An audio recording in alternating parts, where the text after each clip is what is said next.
Hi, I'm Jeff Bennett, and you know me as the founder of Red Bike Publishing and our store, NISPOM Central.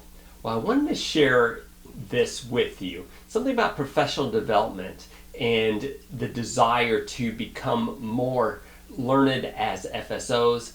And I want to share you a little bit of my experience with professional development and my path to FSO, author, speaker, and consultant. Now, many people have contacted me and said, hey Jeff, there's a new defense contractor in town and I would really like to be their FSO, but I'm not sure how to become an FSO. And honestly, there's no easy way to do it.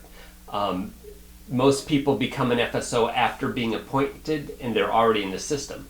But somebody who wants to become an FSO who is outside the system, for example, doesn't have a security clearance or not with a defense contractor, it is hard to get in there, but not impossible.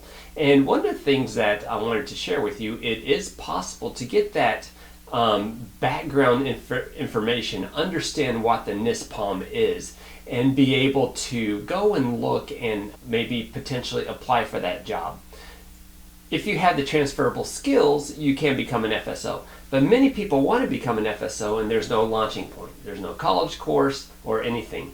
And again, a lot of people become FSOs in larger companies because they join an existing security team and learn on the job. Another way to get appointed as FSO is to start a company where you and a few other people start this company, defense contractor company. You get your clearance and somebody is required to be appointed as the FSO. And again, there is no easy way to learn the job.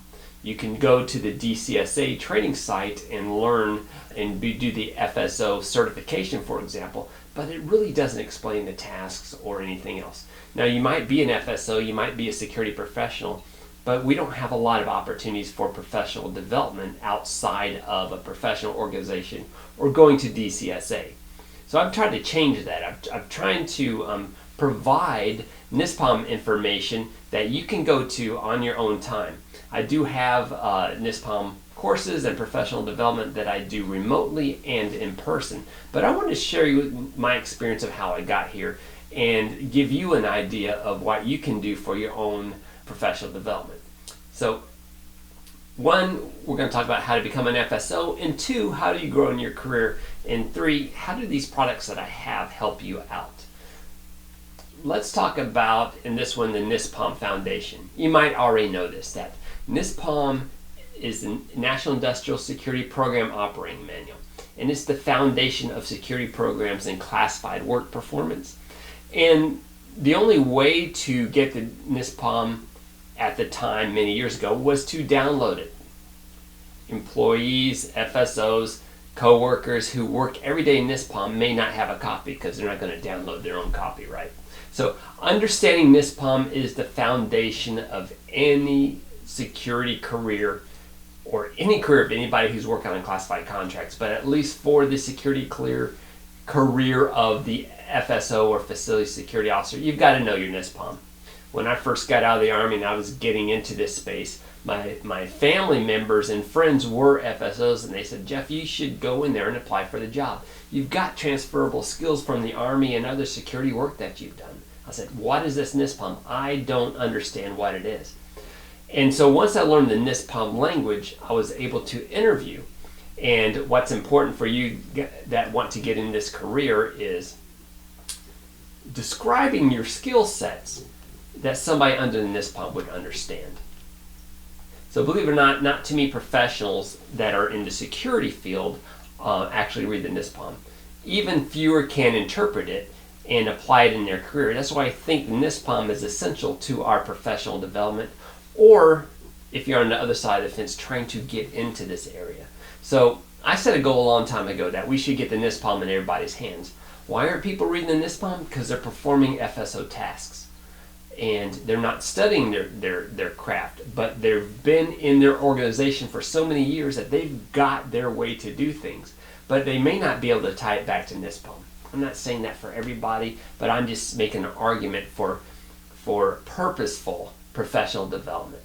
So I wanted to get an FSO in everybody's hands. There are 13,000 or more clear defense contractor organizations with many more security cleared employees, and wouldn't it be good if people had a NISPOM in their hand, Again, I provide the NISPOM. You can download it, or I sell the NISPOM. This is the book on my website. I'm not trying to get you to buy a NISPOM. I'm just trying to get you to download a copy and read it. You can get that from DCSA. Interesting fact, this is my cover design, and everybody is using it, and I'm proud that everybody's using it because I designed it and I see it everywhere. So, fun fact. But it's important that you get your NISPOM. A lot of organizations order boxes of them so that they can give them out to their employees. They make great gifts. So when I was in the Army, I was encouraged to work as a defense contractor when I got out. And the specific job was working for a facility security officer in a large organization. While I knew a lot about security and had a clearance, I didn't know how to do this job. And I asked what the job entailed, and the job announcement actually said something like, comply with NISPOM. The only option I had at the time was to download that copy from the NISPOM. And back then, believe it or not, we still see this, you don't get an original PDF uploaded, you get a photo scanned copy of it. I'm not sure why, but they are poor and hard to read. And you're stuck with reading them on a computer. If you print them off, you have to find some way to bind them, such as a big stapler, those plastic combs, 3-ring binders, and etc. And they serve their purpose, but after a bunch of use, the pages start falling out.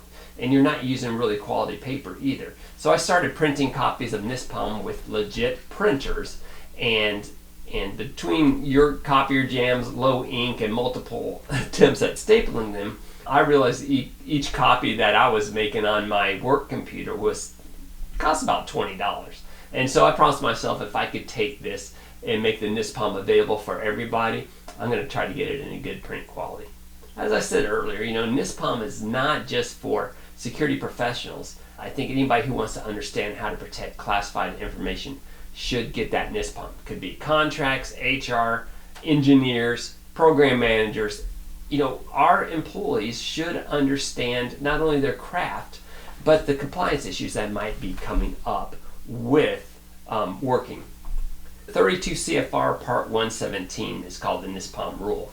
Now, it has the SEED 3 reporting requirements that are there, limited entity eligibility determination, and top secret information accountability, subject management official roles, intrusion detection systems. So the NISPOM covers the entire realm of what we do as facility security officers and how our employees interact with classified information. I didn't cover all of it. The entire NISPOM doesn't apply to every organization, but parts of it applies to all. And so that's why I always say the part of professional development starts with NISPOM. I encourage you to get a copy, get a legible copy that you can read, use, and mark up. And again, I do sell copies. I have them at NISPOM.com. And you can get your copy of the NISPOM, order some for your friends. And we have them in 8.5 by 11, 6 by 9, and we have regular book like I just showed you there. But we also have this kind of NISPOM where you can open the pages and it has combs, and it's pretty steady. So if you want to learn about either how to become an FSO, how to become a defense contractor, or you want to work on your professional development, I recommend starting with this.